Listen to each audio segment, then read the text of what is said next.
ರೇಣುಕಾಸ್ವಾಮಿ ಬರ್ಬರ ಹತ್ಯೆ ಪ್ರಕರಣದಲ್ಲಿ 2ನೇ ಬಾರಿ ಜೈಲು ಪಾಲಾಗಿರುವ ನಟ ದರ್ಶನ್ಗೆ ಬೆಂಗಳೂರಿನ ಪರಪ್ಪನ ಅಗ್ರಹಾರ ಜೈಲಿನಲ್ಲಿ ನರಕ ದರ್ಶನವಾಗ್ತಿದೆ. ನೂತನ ಕೇಂದ್ರ ಕಾರಾಗೃಹ ಕೊಠಡಿ ಸಂಖ್ಯೆ 1ರಲ್ಲಿರುವ ದರ್ಶನ್ ದಿನದ 24 ಗಂಟೆ 4 ಗೋಡೆ ಮಧ್ಯೆಯೇ ಕಾಲ ಕಳೆಯಬೇಕಿದೆ. ಕಾರಿಡಾರ್ನಲ್ಲೂ ವಾಕ್ ಮಾಡುವಂತಿಲ್ಲ. ಕೋಣೆಯಲ್ಲಿ ಟಿವಿ ಕೂಡ ಇಲ್ಲ. ಕತ್ತಲ ಕೋಣೆಯಲ್ಲೇ ಕುಳಿತ ರೇಣುಕಾಸ್ವಾಮಿ ಕೊಲೆ ಆರೋಪಿಗಳಿಗೆ ನರಕ ದರ್ಶನವಾಗ್ತಿದೆ. ಇನ್ನು ಜೈಲು ಸಿಬ್ಬಂದಿ ಕೂಡ ದರ್ಶನ್ ಜೊತೆ ಮಾತನಾಡುವಂತಿಲ್ಲ ಅಂತ ಸೂಚಿಸಲಾಗಿದೆ. ಕರ್ತವ್ಯ ನಿರತ ಸಿಬ್ಬಂದಿಗೆ ಬಾಡಿ ಕ್ಯಾಮೆರಾ ಹಾಕಿಕೊಳ್ಳಲು ತಿಳಿಸಲಾಗಿದೆ. ಆರೋಪಿಗಳ ಮೇಲೆ ಓರ್ವ ಅಸಿಸ್ಟೆಂಟ್ ಸೂಪರಿಂಟೆಂಡೆಂಟ್ ನಿಗಾ ಹಾಗೂ 2 ಜೈಲರ್ ಮತ್ತು 2 ಅಸಿಸ್ಟೆಂಟ್ ಜೈಲರ್ ಉಸ್ತುವಾರಿಯನ್ನ ವಹಿಸಲಾಗಿದೆ. ಸದ್ಯ ಜೈಲಿನಲ್ಲಿ ಆರೋಪಿ ದರ್ಶನ್ ಭೇಟಿಗೆ ಯಾರಿಗೂ ಅವಕಾಶವಿಲ್ಲ ಎನ್ನಲಾಗಿದೆ. ಇನ್ನು ದರ್ಶನ್ ಉಳಿದುಕೊಂಡಿರುವ ಕೊಠಡಿ ಎಲ್ಲಿದೆ, ಹೇಗಿದೆ, ಕೊಠಡಿ ಬಳಿ ಸೆಕ್ಯೂರಿಟಿ ಹೇಗಿದೆ ಎನ್ನುವ ವಿಡಿಯೋ ಲಭ್ಯವಾಗಿದೆ. ದರ್ಶನ್ ಮತ್ತೆ ಜೈಲು ಸೇರುತ್ತಿದ್ದಂತೆ ಅಣ್ಣನ ಡೆವಿಲ್ ಸಿನಿಮಾಗೆ ತಮ್ಮ ದಿನಕರ್ ತೂಗುದೀಪ್ ಬೆಂಬಲವಾಗಿ ನಿಂತಿದ್ದಾರೆ. ಡೆವಿಲ್ ಚಿತ್ರತಂಡದ ಜೊತೆ ದಿನಕರ್ ತೂಗುದೀಪ್ ಕೈ ಜೋಡಿಸಿದ್ದಾರೆ. ಡೆವಿಲ್ ಚಿತ್ರದ ರಿಲೀಸ್ಗೆ ಯಾವುದೇ ಅಡೆತಡೆ ಬೇಡ ಅಂತ ದರ್ಶನ್ ಹೇಳಿ ಕಳಿಸಿದ್ದು, ದರ್ಶನ್ ಸಂದೇಶವನ್ನ ಪತ್ನಿ ವಿಜಯಲಕ್ಷ್ಮಿ ಜೊತೆಗೆ ಈಗ ತಮ್ಮ ದಿನಕರ್ ಕೂಡ ಹಂಚಿಕೊಂಡಿದ್ದಾರೆ. ಸದ್ಯದಲ್ಲೇ ಡೆವಿಲ್ ರಿಲೀಸ್ ದಿನಾಂಕ ಕನ್ಫರ್ಮ್ ಮಾಡೋ ಪ್ಲಾನ್ನಲ್ಲಿ ಚಿತ್ರತಂಡ ಇದ್ದು, ಇದಕ್ಕೆ ದರ್ಶನ್ ಬದಲು ದಿನಕರ್ ಸಾಥ್ ನೀಡಲಿದ್ದಾರೆ ಎನ್ನಲಾಗಿದೆ. ಮತ್ತೊಂದೆಡೆ ದರ್ಶನ್ ಮತ್ತೆ ಅಭಿಮಾನಿಗಳೊಂದಿಗೆ ನೇರವಾಗಿ ಸಂಪರ್ಕಿಸುವವರಿಗೆ ತಾವೇ ದರ್ಶನ್ನ ಸೋಷಿಯಲ್ ಮೀಡಿಯಾ ಹ್ಯಾಂಡಲ್ ಮಾಡೋದಾಗಿ ಪತ್ನಿ ವಿಜಯಲಕ್ಷ್ಮಿ ದರ್ಶನ್ ಖಾತೆಯಿಂದಲೇ ಟ್ವೀಟ್ ಮಾಡಿದ್ದಾರೆ. ದರ್ಶನ್ ನಿಮ್ಮೆಲ್ಲರನ್ನ ತನ್ನ ಹೃದಯದಲ್ಲಿ ಹೊತ್ತುಕೊಂಡಿದ್ದಾರೆ. ದರ್ಶನ್ ನಿಮ್ಮೊಂದಿಗೆ ನೇರವಾಗಿ ಕನೆಕ್ಟ್ ಆಗುವವರೆಗೂ ನಾನು ಅವರ ಸೋಷಿಯಲ್ ಮೀಡಿಯಾ ಹ್ಯಾಂಡಲ್ ಮಾಡುತ್ತೇನೆ. ದರ್ಶನ್ ಸಿನಿಮಾ ಅಪ್ಡೇಟ್ ಮತ್ತು ಪ್ರಚಾರಗಳನ್ನ ಹಂಚಿಕೊಳ್ಳುತ್ತೇನೆ. ನಿಮ್ಮ ಪ್ರೀತಿ, ಪ್ರಾರ್ಥನೆ, ತಾಳ್ಮೆ ದರ್ಶನ್ಗೆ ಅಪಾರ ಶಕ್ತಿ ನೀಡುತ್ತದೆ. ಆ ಏಕತೆ ಮತ್ತು ಸಕಾರಾತ್ಮಕತೆಯನ್ನ ಉಳಿಸಿಕೊಳ್ಳೋಣ. ಅವರು ಶೀಘ್ರವೇ ಅದೇ ಪ್ರೀತಿ ಮತ್ತು ಶಕ್ತಿಯೊಂದಿಗೆ ಹಿಂತಿರುಗುತ್ತಾರೆ. ದರ್ಶನ್ ಅಭಿಮಾನಿಗಳಿಂದ ಅವಹೇಳನಕಾರಿ ಪೋಸ್ಟ್ ಪ್ರಕರಣದ ಬಗ್ಗೆ ನಟಿ ರಮ್ಯಾ ಪ್ರತಿಕ್ರಿಯಿಸಿದ್ದಾರೆ. ಈ ಬಗ್ಗೆ ಪೊಲೀಸರಿಗೆ ದೂರು ನೀಡಿದ ನಂತರ ಹೆಣ್ಣು ಮಕ್ಕಳಿಗೆ ಧೈರ್ಯ ಬಂದಿದೆ. ನಾನು ಪೊಲೀಸರಿಗೆ ದೂರು ನೀಡಿದ್ರಿಂದ ಒಳ್ಳೆಯದಾಗಿದೆ ಅಂತ ಅನಿಸ್ತಿದೆ ಎಂದು ರಮ್ಯಾ ಹೇಳಿದ್ದಾರೆ. ಅವರು ಒಂದು ಲೈಟ್ ಬಾಯ್ ಆಗಿ ಬಂದಿದ್ರು ಇಂಡಸ್ಟ್ರಿಗೆ. ತುಂಬ ಚೆನ್ನಾಗಿ ಅವ್ರು ಬೆಳೆದ್ರು ನಮ್ಮ ಇಂಡಸ್ಟ್ರಿನಲ್ಲಿ. ಒಳ್ಳೊಳ್ಳೆ ಹಿಟ್ಸ್ ಕೊಟ್ಟಿದ್ದಾರೆ ಆ್ಯಂಡ್ ಒಳ್ಳೆ ಹೆಸರು ಕೂಡ ಮಾಡ್ಕೊಂಡಿದ್ರು. ಸೊ ಆ ಒಂದು ಅವರು ಗ್ರೋತ್ ನೋಡಿ ನನಗೆ ಹೆಮ್ಮೆ ಆಗ್ತಾ ಇತ್ತು. ಯಾಕಂದರೆ ಏನು ಇಲ್ಲದೆ ಬಂದು ಇಂಡಸ್ಟ್ರಿನಲ್ಲಿ ಒಂದು ಒಳ್ಳೆ ಹೆಸರು ಮಾಡಿ ಒಂದು ಮಟ್ಟಕ್ಕೆ ಬೆಳೆದಿದ್ದಾರೆ ಅಂದರೆ ಒಂದು ಖುಷಿ ಆಗುತ್ತೆ. ಬಟ್ ಇವತ್ತು ನನಗೆ ಈಗ ಆಗದೆ ಹೋಗಿದ್ದಿದ್ರೆ ಇನ್ನೂ ಅಷ್ಟು ಚೆನ್ನಾಗಿರ್ಬೋದಾಗಿತ್ತು. ಆದರೆ ಅವ್ರ ಜೀವನ ಹಾಳು ಮಾಡಿಕೊಂಡ್ರು ಅಂತ ಅಲ್ಲಿಂದ ನನಗೆ ಬೇಜಾರಾಯಿತು ಅಷ್ಟೇ. ಕಾಮೆಂಟ್ ಸೆಕ್ಷನ್ ಸ್ವಚ್ಛ ಭಾರತ್ ಅಂತಲೇ ಹೇಳ್ಬೋದು. There are no bad comments and ಹೆಣ್ಮಕ್ಳಿಗೆ ಸ್ವಲ್ಪ ಧೈರ್ಯ ಬಂದಿದೆ ಆ್ಯಂಡ್ ಅವ್ರಿಗೆ ಟ್ರೋಲಿಂಗ್ ಎಲ್ಲ ಕಡಿಮೆ ಆಗಿದೆ. ಖಂಡಿತವಾಗ್ಲೂ ರೇಣುಕಾಸ್ವಾಮಿ ಅವ್ರ ಕುಟುಂಬಕ್ಕೆ ಎಸ್ಪೆಷಲಿ ಅವರ ಹೆಂಡತಿ ಮತ್ತು ಈಗ ಒಂದಷ್ಟು ತಿಂಗಳು ಹಿಂದೆ ಒಂದು ಮಗು ಕೂಡ ಆಗಿದೆ. ಸೊ ಅವರಿಗೆ ನ್ಯಾಯ ಸಿಕ್ಕಿದೆ ಅಂತ ನಾನು ಅನ್ಕೋತೀನಿ. ನೋಡೋಣ. ದೊಡ್ಡ ಸ್ಟಾರ್ಗಳಿದ್ದರೆ ಮಾತ್ರ ಜನ ಸಿನಿಮಾಗೆ ಬರ್ತಾರೆ. ದರ್ಶನ್ ಜೈಲಿಗೆ ಹೋಗಿದ್ದು ಇಂಡಸ್ಟ್ರಿಗೆ ನಷ್ಟ ಎಂದ ಫಿಲ್ಮ್ ಚೇಂಬರ್ ಅಧ್ಯಕ್ಷ ಉಮೇಶ್ ಬಣಕರ್ ಹೇಳಿಕೆಗೆ ನಟಿ ರಮ್ಯಾ ಟಾಂಗ್ ಕೊಟ್ಟಿದ್ದಾರೆ. ಕೇವಲ ಸ್ಟಾರ್ ನಟನ ಸಿನಿಮಾಗಳು ಮಾತ್ರ ಓಡುತ್ತೆ ಅಂತೇನಿಲ್ಲ. ಚಿತ್ರಕಥೆ ಚೆನ್ನಾಗಿದ್ರೆ ಜನ ಚಿತ್ರಮಂದಿರಗಳಿಗೆ ಬಂದೇ ಬರ್ತಾರೆ. ಇದಕ್ಕೆ ಸೂ ಫ್ರಮ್ ಸೋ ಸಿನಿಮಾ ಸೂಕ್ತ ಉದಾಹರಣೆ ಅಂತ ರಮ್ಯಾ ಹೇಳಿದ್ದಾರೆ. ಅವರು ಆ ಥರ ಅಕಸ್ಮಾತ್ ಬರದೇ ಇಲ್ಲ ಆದರೆ, ಅಥವಾ ಒಂದು 6 ತಿಂಗಳು 1 ವರ್ಷ ಬರದೇ ಹೋದರೆ ಚಿತ್ರರಂಗಕ್ಕಂತೂ 100% ಭಾಗ ನಷ್ಟ ಇದೆ ಮೇಡಮ್. 100% ಭಾಗ ಇದೆ. 1,000 ಕೋಟಿ ಲಾಸ್ ಇದೆ. ಇದು ಸುಳ್ಳು ಅಲ್ವಾ? ಬಿಕಾಸ್ ಸೂ ಫ್ರಮ್ ಸೋ ನೋಡಿ, ಅದರಲ್ಲಿ ಎಲ್ಲ ಹೊಸಬ್ರು. JP ತುಮನ ನಮ್ಮ ಸಿನಿಮಾದಲ್ಲೂ ಮಾಡಿದ್ದಾರೆ ಆ್ಯಂಡ್ ರಾಜ್ಬಿ ಶೆಟ್ಟಿ ಅವರು ಪ್ರೊಡ್ಯೂಸ್ ಮಾಡಿದಾರಲ್ಲ, 3 ಜನ ಪ್ರೊಡ್ಯೂಸ್ ಮಾಡಿದ್ದಾರೆ. ಸೊ ಅದರಿಂದ ನಾವು ಎಷ್ಟೋ ಕಲಿಬೋದು. ಯಾಕಂದರೆ ಬಿಗ್ ಬಜೆಟ್ ಬೇಕಾಗಿಲ್ಲ, ದೊಡ್ಡ ಹೀರೋಸು ಬೇಕಾಗಿಲ್ಲ. ಕತೆ ಚೆನ್ನಾಗಿದ್ರೆ ಜನ ಹೋಗಿ ಸಿನಿಮಾ ನೋಡ್ತಾರೆ. ಕೊಲೆ ಪ್ರಕರಣದಲ್ಲಿ ದರ್ಶನ್ ಮತ್ತೆ ಜೈಲಿಗೆ ಹೋದ ಬಗ್ಗೆ ನಟಿ ಹರಿಪ್ರಿಯಾ ಮತ್ತು ವಸಿಷ್ಠ ಸಿಂಹ ದಂಪತಿ ಪ್ರತಿಕ್ರಿಯಿಸಿದ್ದಾರೆ. ನ್ಯಾಯ ಎಲ್ಲರಿಗಿಂತ ದೊಡ್ಡದು. ಎಲ್ಲಿ ನ್ಯಾಯ ಇದೆಯೋ ಅಲ್ಲಿಗೆ ನ್ಯಾಯ ಸಲ್ಲಲಿ ಎಂದಿದ್ದಾರೆ. ಒಳ್ಳೆ ಸಿನಿಮಾಗಳು ಹಿಟ್ ಆದಾಗ ಎಷ್ಟು ಒಳ್ಳೆಯ ವಿಷಯ ಅಲ್ವಾ ಇದು. ಹೊಸಬರ ಸಿನಿಮಾ ಹಿಟ್ ಆಗಿದೆ ಅಂತ. ಸೊ ತುಂಬ ಖುಷಿ ಆಗುತ್ತೆ. ಮತ್ತೆ ಈ ಥರ ಏನಾದರೂ ಆಗಬಾರ್ದಿರೋ ಅಂತ ಘಟನೆಗಳು ನಡೆದಾಗ ಹೀಗೆ ಆಗ್ತಾಯಿತ್ತು ಅಂತ ಬೇಜಾರು ಮಾಡ್ತಿದ್ದೀವಿ. ಸೊ ನಮ್ಮಿಬ್ಬರ ಡಿಸ್ಕಷನ್ ಅದೇ ಆಗಿರುತ್ತೆ. ನಮಗೆ ನಮ್ಮ ಚಿತ್ರರಂಗದ ಹಿರಿಯ ನಟರಿಗೆ ಹಂಗಾಗೋದು, ಈ ಥರ ವಿಷಯಗಳು ಘಟಿಸೋದು ಯಾವತ್ತೂ ಅದು ಖುಷಿ ಕೊಡುವಂಥ ವಿಷಯ ಅಂತೂ ಅಲ್ಲ. But end of the day justice is something that is above all. ಜಸ್ಟಿಸ್ಗಿಂತ ಮೇಲೆ ಯಾರಿಲ್ಲ. ಆ್ಯಂಡ್ ಎಲ್ಲಿ ನ್ಯಾಯ ಇರುತ್ತೋ ಅಲ್ಲಿಗೆ ನ್ಯಾಯ ಸಲ್ಲಬೇಕು ಅನ್ನೋದೇ ನಮ್ಮ ಪ್ರಾರ್ಥನೆ. ಆ್ಯಂಡ್ ನಮಗೆ ಆಗಲೇ ಹೇಳ್ದಂಗೆ ಅಂಥ ಒಬ್ಬ ವ್ಯಕ್ತಿಯ, ಅಂಥ ಒಬ್ಬ ನಟನ ಬದುಕಲ್ಲಿ ಥರ ಘಟನೆ ಘಟಿಸಿರೋದು ತುಂಬ ದುಃಖಕರ ವಿಷಯ. ನಿರಂತರವಾಗಿ ಅಬ್ಬರಿಸುತ್ತಿರುವ ರಣಮಳೆಗೆ ಹಾಸನ ಜಿಲ್ಲೆಯ ಸಕಲೇಶಪುರ ತಾಲೂಕಿನ ಶಿರಾಡಿಘಾಟ್ ರಸ್ತೆಯಲ್ಲಿ ಹಲವೆಡೆ ಭೂಕುಸಿತಗಳು ಸಂಭವಿಸಿವೆ. ಮಳೆ ತೀವ್ರತೆಗೆ ರಸ್ತೆ ಮೇಲೆ ಮರಗಳು ಉರುಳಿ ಬಿದ್ದಿದ್ದು ಭಾರೀ ಟ್ರಾಫಿಕ್ ಜಾಮ್ ಆಗಿ ಕಿಲೋಮೀಟರ್ ಗಟ್ಟಲೆ ವಾಹನಗಳು ಸಾಲುಗಟ್ಟಿ ನಿಂತಿವೆ. ಸಂಚಾರಕ್ಕೆ ಅನುವು ಮಾಡಿಕೊಡಲು ಪೊಲೀಸರು ಹರಸಾಹಸ ಪಟ್ಟಿದ್ದಾರೆ. ಮತ್ತೊಂದೆಡೆ ಶಿರಾಡಿಘಾಟ್ನ ಮಾರನಹಳ್ಳಿ ಸಮೀಪದಲ್ಲಿ ಟ್ಯಾಂಕರ್ನಿಂದ ಆಯಿಲ್ ಸೋರಿಕೆಯಾಗಿದ್ದರಿಂದ ಟ್ರಕ್ ಸ್ಥಳದಲ್ಲಿ ಕೆಟ್ಟು ನಿಂತ ಕಾರಣ ಭಾರಿ ಟ್ರಾಫಿಕ್ ಜಾಮ್ ಆಗಿದೆ. ಘಾಟ್ನ ಎತ್ತರದಲ್ಲಿ ರಸ್ತೆಯಲ್ಲಿ ಸಾಗಲಾರದೆ ಸವಾರರು ಪರದಾಡಿದ್ದು ಜೆಸಿಬಿ ಮೂಲಕ ಟ್ರಕ್ ತಳ್ಳಿಸಲಾಗಿದೆ. ರಸ್ತೆಯಲ್ಲಿ ಆಯಿಲ್ ಸೋರಿಕೆಯಿಂದ ಅಪಾಯದ ಸ್ಥಿತಿ ನಿರ್ಮಾಣವಾಗಿದ್ದು ಸ್ವಲ್ಪ ಯಾಮಾರಿದ್ರೂ ಮತ್ತೊಂದು ವಾಹನಕ್ಕೆ ವಾಹನಗಳು ಡಿಕ್ಕಿಯಾಗುವ ಅಪಾಯ ಕಾಡಿದೆ.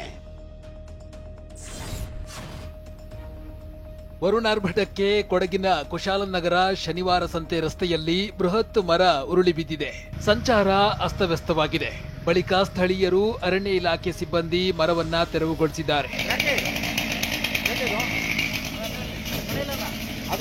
ಇನ್ನೊಂದೆಡೆ ಚಿಕ್ಕಮಗಳೂರು ಜಿಲ್ಲೆಯ ಕೊಪ್ಪ ತಾಲೂಕಿನ ಕುದುರೆಗುಂಡಿಯಲ್ಲಿ ಭಾರೀ ಮಳೆಗೆ ರಸ್ತೆ ಜಲಾವೃತವಾಗಿದೆ. ಇದರಿಂದ ಕುದುರೆಗುಂಡಿ, ಕಾನೂರು, ಕಟ್ಟಿಮನೆ ಗ್ರಾಮಗಳ ಸಂಪರ್ಕ ಬಂದ್ ಆಗಿ ಜನ ಪರದಾಡಿದ್ದಾರೆ. ಇನ್ನು ಹಾಸನ ಜಿಲ್ಲೆ ಸಕಲೇಶಪುರ ತಾಲೂಕಿನ ಕಡಗರವಳ್ಳಿ ಬಳಿ ಧಾರಾಕಾರ ಮಳೆಗೆ ರಸ್ತೆ ಮೇಲೆ ಮಣ್ಣು ಹಾಗೂ ಮರಗಳು ಕುಸಿದಿವೆ.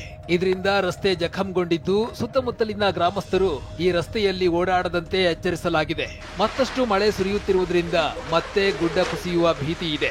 ತಾತ್ಕಾಲಿಕವಾಗಿ ರಸ್ತೆ ಸಂಚಾರ ಬಂದ್ ಮಾಡಲಾಗಿದೆ.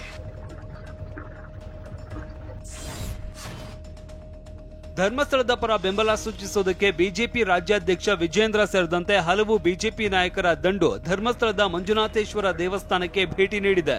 ಮಂಜುನಾಥನ ದರ್ಶನ ಪಡೆದ ವಿಜೇಂದ್ರ ವಿಧಾನ ಪರಿಷತ್ ಪ್ರತಿಪಕ್ಷ ನಾಯಕ ಛಲವಾದಿ ನಾರಾಯಣಸ್ವಾಮಿ, ಸಂಸದ ಬ್ರಿಜೇಶ್ ಚೌಟಾ, ಶಾಸಕ SR Vishwanath, MLC CT Ravi ಹಾಗೂ ಹಲವರು ಧರ್ಮಾಧಿಕಾರಿ ವೀರೇಂದ್ರ ಹೆಗ್ಗಡೆ ನಿವಾಸದಲ್ಲಿ ಭೇಟಿಯಾಗಿ ಚರ್ಚೆ ನಡೆಸಿದ್ದಾರೆ.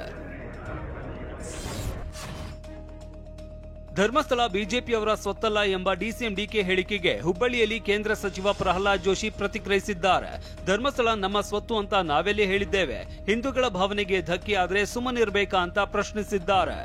ಮತ್ತೊಂದೆಡೆ ಧರ್ಮಸ್ಥಳ ವಿಚಾರದಲ್ಲಿ ರಾಜ್ಯ ಸರ್ಕಾರ ಅಪಪ್ರಚಾರಕ್ಕೆ ಕಡಿವಾಣ ಹಾಕದೆ ಅಪರಾಧವೆಸಗಿದೆ ಅಂತ ಬಿವೈ ವಿಜೇಂದ್ರ ಹೇಳಿದ್ದಾರೆ. ಇನ್ನು ಮುಸುಕುದಾರಿಗೆ ಹಣ ಕೊಟ್ಟು ಕರೆದುಕೊಂಡು ಬಂದಿರುವ ಹಾಗಿದೆ ಅಂತ ವಿಪಕ್ಷ ನಾಯಕ ಆರ್ ಅಶೋಕ್ ವಾಗ್ದಾಳಿ ನಡೆಸಿದ್ದಾರೆ. ಧರ್ಮಸ್ಥಳ ಚಲೋ ವಿಚಾರದಲ್ಲಿ ಬಿಜೆಪಿಯವರು ರಾಜಕೀಯ ಮಾಡ್ತಿದ್ದಾರೆ. ಯಾತ್ರೆ ಹೋಗಿರೋರು ಎಸ್ಐಟಿ ಮಾಡಿದಾಗ ಯಾಕೆ ವಿರೋಧಿಸಿಲ್ಲವೆಂದು ಡಿಸಿಎಂ ಡಿಕೆ ಶಿವಕುಮಾರ್ ಪ್ರಶ್ನಿಸಿದ್ದಾರೆ. ಇತ್ತ ಧರ್ಮಸ್ಥಳದ ಬಗ್ಗೆ ಬಿಜೆಪಿಗಿಂತ ಕಾಂಗ್ರೆಸ್ಗೆ ಹೆಚ್ಚು ಕಾಳಜಿ, ನಂಬಿಕೆ ಇರುವುದು. ಧರ್ಮಸ್ಥಳಕ್ಕೆ ಕಳಂಕ ಕಟ್ಟಲು ಯಾರಿಂದಲೂ ಸಾಧ್ಯವಿಲ್ಲ ಎಂದು ಮಾಜಿ ಸಂಸದ ಡಿಕೆ ಸುರೇಶ್ ಹೇಳಿದ್ದಾರೆ. ಅದು ರಾಜಕೀಯದ rally, it is not A political rally, ಧರ್ಮದ ರ್ಯಾಲಿ ಅಲ್ಲ. ಏನವರು ಧರ್ಮಸ್ಥಳ ಏನವ್ರ ಮನೆ ಆಸ್ತಿ ಅಲ್ಲ, ಸಾರ್ವಜನಿಕರ ಸ್ವತ್ತದು. ಹೌಸ್ ನಡೀತಾ ಇದೆಯಲ್ಲ, ಹೌಸಲ್ಲಿ ಮಾತಾಡ್ಲಿ. ಸುಮ್ಮನೆ ಯಾಕೆ ರಾಜಕೀಯವಾಗಿ ಬೆಳಗ್ಗೆ ಎದ್ದು ಬೈಕ್ ರ್ಯಾಲಿ ಹೋಯ್ತೀನಿ, 400 ಕಾರ್ ಕರ್ಕೊಂಡು ಹೋಯ್ತೀನಿ, 500 ಕಾರ್ ಕರ್ಕೊಂಡು ಹೋಯ್ತೀನಿ ಅಂತ ಹೇಳ್ಬಿಟ್ಟು ಕಾಲ್ ಕೆರ್ಕೊಂಡು ತೀಟೆ ತೆಗಿತಾರೆ. ಬಿಜೆಪಿ ಧರ್ಮಸ್ಥಳ ಚಲೋ ನಿರ್ಧಾರಕ್ಕೆ ಟಕ್ಕರ್ ಕೊಡಲು ಕಾಂಗ್ರೆಸ್ ನಾಯಕರು ಮುಂದಾಗಿದ್ದಾರೆ. ಆಗಸ್ಟ್ 23ರ ಶನಿವಾರದಂದು ಕಾಂಗ್ರೆಸ್ ಶಾಸಕ ಎನ್ ಶ್ರೀನಿವಾಸ್ ನೇತೃತ್ವದಲ್ಲಿ 100 ಕಾರುಗಳ ಮೂಲಕ ಧರ್ಮಸ್ಥಳಕ್ಕೆ ರ್ಯಾಲಿ ತೆರಳಲು ನಿರ್ಧರಿಸಿದ್ದಾರೆ. ಧರ್ಮಸ್ಥಳ ಧರ್ಮಾಧಿಕಾರಿ ವೀರೇಂದ್ರ ಹೆಗ್ಗಡೆ ವಿರುದ್ಧ ಅಪಕೀರ್ತಿ ಯತ್ನಕ್ಕೆ ಹುನ್ನಾರ ನಡೆಯುತ್ತಿರುವುದನ್ನು ವಿರೋಧಿಸಿ ರ್ಯಾಲಿಗೆ ನಿರ್ಧರಿಸಲಾಗಿದೆ. ಧರ್ಮಸ್ಥಳದ ಪರವಾಗಿ ನಾವು ಮತ್ತು ನಮ್ಮ ಮುಖಂಡರು ಶನಿವಾರ ಕಾರುಗಳ ಮೂಲಕ ರ್ಯಾಲಿ ಮಾಡ್ತೇವೆ. ಧರ್ಮಸ್ಥಳದ ಬಗ್ಗೆ ಜನಸಾಮಾನ್ಯರ ಭಾವನೆಗೆ, ಭಕ್ತಿಗೆ ಚ್ಯುತಿ ಬರಬಾರದು, ನಂಬಿಕೆ ಉಳಿಯಬೇಕು. ಧರ್ಮಸ್ಥಳದ ಸಮಾಜಮುಖಿ ಕೆಲಸದ ಪರವಾಗಿ ನಾವು ಇದ್ದೇವೆ ಎಂದ ಕಾಂಗ್ರೆಸ್ ಶಾಸಕ ಶ್ರೀನಿವಾಸ್ ಧರ್ಮಸ್ಥಳದ ಯಾತ್ರೆಗೆ ಬೆಂಬಲಿಸುವಂತೆ ಜನರನ್ನ ಕೋರಿದ್ದಾರೆ. ಬೆಂಗಳೂರಿನ ನಗರತಪೇಟೆಯಲ್ಲಿ ಬೆಂಕಿ ದುರಂತ ನಡೆದ ಸ್ಥಳಕ್ಕೆ ಡಿಸಿಎಂ ಡಿಕೆ ಶಿವಕುಮಾರ್ ಭೇಟಿ ನೀಡಿ ಪರಿಸ್ಥಿತಿ ಅವಲೋಕಿಸಿದ್ರು. ಬಳಿಕ ಮಾತನಾಡಿದ ಡಿಸಿಎಂ, ಅವೈಜ್ಞಾನಿಕವಾಗಿ ನಿರ್ಮಾಣ ಮಾಡಿರುವ ಹಾಗೂ ದುರ್ಬಲಗೊಂಡಿರುವ ಕಟ್ಟಡಗಳನ್ನು ಭದ್ರಗೊಳಿಸುವ ಕೆಲಸವಾಗಬೇಕು. ಇಲ್ಲವಾದಲ್ಲಿ ದುರ್ಬಲ ಕಟ್ಟಡಗಳನ್ನು ಗುರುತಿಸಿ ತೆರವುಗೊಳಿಸುವುದಕ್ಕೆ ಪಾಲಿಕೆ ಅಧಿಕಾರಿಗಳಿಗೆ ಸೂಚಿಸಲಾಗುವುದಾಗಿ ಎಚ್ಚರಿಸಿದ್ರು. ಅನಾಹುತಕ್ಕೆ ಕಾರಣ ಆಗಿದ್ದಾರೆ, ಅವ್ರನ್ನ ಈಗ ಕಾನೂನು ರೀತಿ ಅವ್ರನ್ನ ಅರೆಸ್ಟ್ ಮಾಡಲಾಗಿದೆ. ಎಲ್ಲ ಮಾಲೀಕರಿಗೆ ಎಚ್ಚರಿಕೆ ಕೊಡ್ತಾ ಇದ್ದೀನಿ. ನೀವೇನಾದ್ರು ಬಿಲ್ಡಿಂಗ್ನ ಸೇಫ್ಟಿ ಮೆಜರಲ್ಲಿ ರಿಪೇರಿ ಮಾಡ್ಕೊಳ್ಳಿಲ್ಲ ಅಂದರೆ ವಿಧಿನೇ ಇಲ್ಲ, ಬಿಲ್ಡಿಂಗ್ಗಳನ್ನ ಹೊಡೆದಾಕಬೇಕು. ಲೋಕಸಭೆ ವಿಪಕ್ಷ ನಾಯಕ ರಾಹುಲ್ ಗಾಂಧಿ ಮಾಡಿರುವ ಮತಗಳ್ಳತನ ಆರೋಪ ಸರಿಯಾದುದಲ್ಲ, ಅದು ಸುಳ್ಳು ಅಂತ ಕೇಂದ್ರ ಚುನಾವಣಾ ಆಯೋಗ ಉತ್ತರಿಸಿದೆ. ದೆಹಲಿಯಲ್ಲಿ ಸುದ್ದಿಗೋಷ್ಠಿ ನಡೆಸಿದ ಕೇಂದ್ರ ಚುನಾವಣಾ ಆಯೋಗದ ಮುಖ್ಯ ಚುನಾವಣಾ ಆಯುಕ್ತ ಜ್ಞಾನೇಶ್ ಕುಮಾರ್ ಎಲ್ಲ ಬಿಎಲ್ಒಗಳು ಪಾರದರ್ಶಕವಾಗಿ ತಮ್ಮ ಕೆಲಸ ಮಾಡ್ತಿದ್ದಾರೆ ಎಂದಿದ್ದಾರೆ. ಮನೆಗಳಿಲ್ಲದ ಮತದಾರರ ವಿಳಾಸಕ್ಕೆ ಮನೆ ಸಂಖ್ಯೆ 0 ನೀಡಲಾಗಿದೆ. ಮತದಾರರ ಖಾಸಗಿತನವನ್ನ ಕಾಪಾಡಲು मतदानದ सीसीटीवी फुटेज ಅನ್ನ ನೀಡಲಾಗಲ್ಲ ಎಂದಿದ್ದಾರೆ. कुछ मतदाताओं द्वारा दोहरे मतदान के आरोप लगाए गए, सबूत मांगने पर जवाब नहीं मिला। ऐसे मिथ्या आरोपों से न तो चुनाव आयोग डरता है और न ही कोई मतदाता। जब चुनाव आयोग के कंधे पर बंदूक रखकर भारत के मतदाताओं को निशाना बनाकर राजनीति की जा रही हो। ಮುಖ್ಯ ಚುನಾವಣಾ ಆಯುಕ್ತ ಜ್ಞಾನೇಶ್ ಕುಮಾರ್ ಸ್ಪಷ್ಟನೆಗೆ ಕಾಂಗ್ರೆಸ್ ನಾಯಕರು ತಿರುಗೇಟು ನೀಡಿದ್ದಾರೆ. ಮತದಾರರ ಸಿಸಿಟಿವಿ ಫುಟೇಜ್ ಕೊಡೋದಿಲ್ಲ ಎನ್ನುವುದಕ್ಕೆ ನೀವು ಬೂತ್ ರೂಮ್ ನಲ್ಲಿ ವೋಟಿಂಗ್ ನಡೆಸ್ತಾ ಇದ್ದೀರಿ, ಬಾತ್ರೂಮ್ ನಲ್ಲಿ ಅಲ್ಲ ಎಂದು ಭಾವಿಸಿದ್ದೇವೆ ಅಂತ ಕೆಪಿಸಿಸಿ ಪ್ರಧಾನ ಕಾರ್ಯದರ್ಶಿ ಅನಿಲ್ ಕುಮಾರ್ ಟ್ವೀಟ್ ಮಾಡಿದ್ದಾರೆ. ಬೆಂಗಳೂರು ವೈಯಾಲಿಕಾವಲ್ ಪೊಲೀಸ್ ಠಾಣಾ ವ್ಯಾಪ್ತಿಯ ಯುವತಿಯೊಬ್ಬಳ ಹಳೆ ಬಾಯ್ ಫ್ರೆಂಡ್ಗೆ ಆಕೆಯ ಹೊಸ ಬಾಯ್ ಫ್ರೆಂಡ್ ಚಾಕು ಇರಿದಿದ್ದಾನೆ. ಹಳೆ ಬಾಯ್ ಫ್ರೆಂಡ್ ಚಂದನ್ಗೆ ಯತೀಶ್ ಎಂಬಾತ ಚಾಕು ಇರಿದಿದ್ದಾನೆ. ಚಂದನ್ ಅದೇ ಏರಿಯಾದ ಯುವತಿಯೊಬ್ಬಳನ್ನ ಪ್ರೀತಿಸ್ತಾ ಇದ್ದ. ಯುವತಿ ಕೂಡ ಪ್ರೀತಿಸ್ತಾ ಇದ್ಲು. ಆದ್ರೆ ಈ ಹಿಂದೆ ಇದೇ ಯುವತಿ ಯತೀಶ್ ಎಂಬಾತನನ್ನ ಪ್ರೀತಿಸ್ತಾ ಇದ್ಲು. ಈ ವಿಚಾರವನ್ನ ತಿಳಿದು ಯತೀಶ್ ಮಾತನಾಡಲು ಕರೆಸಿ ಚಂದನ್ಗೆ ಚಾಕು ಇರಿದಿದ್ದಾನೆ ಎನ್ನಲಾಗಿದೆ. ಉಪರಾಷ್ಟ್ರಪತಿ ಚುನಾವಣೆಗೆ ಸಿಪಿ ರಾಧಾಕೃಷ್ಣನ್ ಅವರನ್ನ ಎನ್ಡಿಎ ಅಭ್ಯರ್ಥಿಯಾಗಿ ಆಯ್ಕೆ ಮಾಡಲಾಗಿದೆ. ರಾಧಾಕೃಷ್ಣನ್ ಅಭ್ಯರ್ಥಿ ಅಂತ ದೆಹಲಿಯಲ್ಲಿ ಬಿಜೆಪಿ ರಾಷ್ಟ್ರೀಯ ಅಧ್ಯಕ್ಷ ಜೆಪಿ ನಡ್ಡಾ ಘೋಷಿಸಿದ್ದಾರೆ. ಪ್ರಸ್ತುತ ಮಹಾರಾಷ್ಟ್ರ ರಾಜ್ಯಪಾಲರಾಗಿರುವ ಸಿಪಿ ರಾಧಾಕೃಷ್ಣನ್ ತಮಿಳುನಾಡು ರಾಜ್ಯ ಬಿಜೆಪಿ ಅಧ್ಯಕ್ಷರಾಗಿದ್ದರು. ಬಾಹ್ಯಾಕಾಶಯಾನದಿಂದ ಭೂಮಿಗೆ ಮರಳಿದ್ದ ಗಗನಯಾನಿ ಶುಭಾಂಶು ಶುಕ್ಲಾ ತಾಯ್ನಾಡು ಭಾರತಕ್ಕೆ ಮರಳಿದ್ದಾರೆ. ದೆಹಲಿಯಲ್ಲಿ ಶುಭಾಂಶುಗೆ ಸಿಎಂ ರೇಖಾ ಗುಪ್ತಾ ಹಾಗೂ ಕೇಂದ್ರ ವಿಜ್ಞಾನ ಮತ್ತು ತಂತ್ರಜ್ಞಾನ ರಾಜ್ಯ ಸಚಿವ ಜಿತೇಂದ್ರ ಸಿಂಗ್ ಅದ್ಧೂರಿ ಸ್ವಾಗತ ಕೋರಿದ್ದಾರೆ. ಶೀಘ್ರದಲ್ಲೇ ಶುಭಾಂಶು ಪ್ರಧಾನಿ ಮೋದಿಯನ್ನ ಭೇಟಿಯಾಗಲಿದ್ದಾರೆ. ಭಾನುವಾರದಿಂದ ಮುಜರಾಯಿ ಇಲಾಖೆ ಅಡಿಯಲ್ಲಿ ಬರುವ ದೇವಸ್ಥಾನಗಳಲ್ಲಿ ಪ್ಲಾಸ್ಟಿಕ್ ಬಳಕೆ ನಿಷೇಧಿಸಲಾಗಿದೆ. ರಾಜ್ಯದ 36,000 ದೇವಾಲಯದಲ್ಲಿ ಪ್ಲಾಸ್ಟಿಕ್ ಲೋಟ, ಬೌಲ್, ಪ್ಲಾಸ್ಟಿಕ್ ತಟ್ಟೆಯಲ್ಲಿ ಪ್ರಸಾದ ನೀಡುವಂತಿಲ್ಲ ಎಂದು ಇಲಾಖೆ ಆದೇಶಿಸಿದೆ. ಬೆಂಗಳೂರಿನ ದೊಡ್ಡ ಗಣಪತಿ ದೇಗುಲದಲ್ಲಿ ಪೂಜೆ ಸಲ್ಲಿಸಿ ಅಭಿಯಾನಕ್ಕೆ ಸಚಿವ ರಾಮಲಿಂಗಾರೆಡ್ಡಿ ಚಾಲನೆ ನೀಡಿದ್ದಾರೆ. ಪ್ಲಾಸ್ಟಿಕ್ ವಸ್ತು ಕಂಡುಬಂದರೆ ಕಟ್ಟುನಿಟ್ಟಿನ ಕ್ರಮ ಕೈಗೊಳ್ಳಲು ಸೂಚಿಸಿದ್ದಾರೆ. ಹಾಸನ ಜಿಲ್ಲೆ ಬೇಲೂರು ಪಟ್ಟಣದ ಅಂಚೆ ಕಚೇರಿಯಲ್ಲಿ ಸ್ವಾತಂತ್ರ್ಯ ದಿನಾಚರಣೆ ದಿನವೇ ಅಂಚೆ ಕಚೇರಿಯಲ್ಲಿ ಪೋಸ್ಟ್ ಮಾಸ್ಟರ್ಗಳು ಹಾಗೂ ಮಹಿಳಾ ಸಿಬ್ಬಂದಿ ಭರ್ಜರಿ ಬಾಡೂಟ ಸವಿದಿದ್ದಾರೆ. ಧ್ವಜಾರೋಹಣದ ಬಳಿಕ ಕಚೇರಿಯೊಳಗೆ ನಾನ್ ವೆಜ್ ಅಡುಗೆ ಮಾಡಿ ಸವಿದಿದ್ದಾರೆ.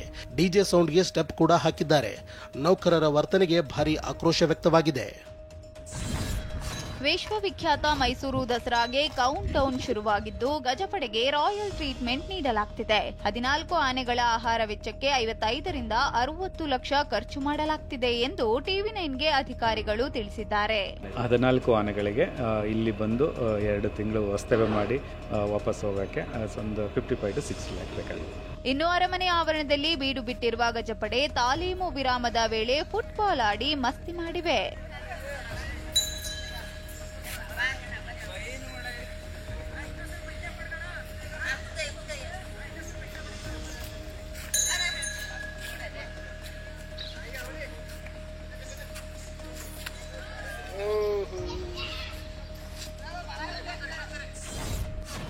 ಈ ಬಾರಿಯ ಗಣೇಶೋತ್ಸವಕ್ಕೆ ಆರ್ಸಿಬಿ ಗಣೇಶ ಎಂಟ್ರಿ ಕೊಟ್ಟಿದ್ದಾನೆ. ಆರ್ಸಿಬಿ ಕಪ್ ಅನ್ನ ಕೈಯಲ್ಲಿಡಿದ ಗಣೇಶ ಮೂರ್ತಿ ಕಣ್ಮನ ಸೆಳೆಯುತ್ತಿದೆ. ದೇವನಹಳ್ಳಿಯ ವಿಜಯಪುರದ ಗಣೇಶ ಮೂರ್ತಿ ಕಲಾವಿದರು ಈ ಪರಿಸರ ಸ್ನೇಹಿ ಗಣೇಶನನ್ನ ಮಾರುಕಟ್ಟೆಗೆ ಪರಿಚಯಿಸಿದ್ದಾರೆ. ವೀಕೆಂಡ್ ಹಿನ್ನೆಲೆ ನಂದಿ ಹಿಲ್ಸ್ನತ್ತ ಪ್ರವಾಸಿಗರ ದಂಡೆ ಹರಿದು ಬರ್ತಿದೆ. ಸಕಾಲಕ್ಕೆ ಪ್ರವೇಶ ಟಿಕೆಟ್ ಸಿಗದೆ ಪರದಾಟ ಒಂದ್ ಕಡೆಯಾದ್ರೆ ಟ್ರಾಫಿಕ್ ಜಾಮ್ನಿಂದ ಜನ ಹೈರಾಣಾಗಿದ್ದಾರೆ. ಸಾವಿರಾರು ಪ್ರವಾಸಿಗರು ಬಂದರೂ ಕೇವಲ 2 ಕೌಂಟರ್ನಲ್ಲಿ ಟಿಕೆಟ್ ನೀಡಲಾಗಿದ್ದು ಕೆಎಸ್ಟಿಡಿಸಿ ಅವ್ಯವಸ್ಥೆಗೆ ಆಕ್ರೋಶ ವ್ಯಕ್ತವಾಗಿದೆ.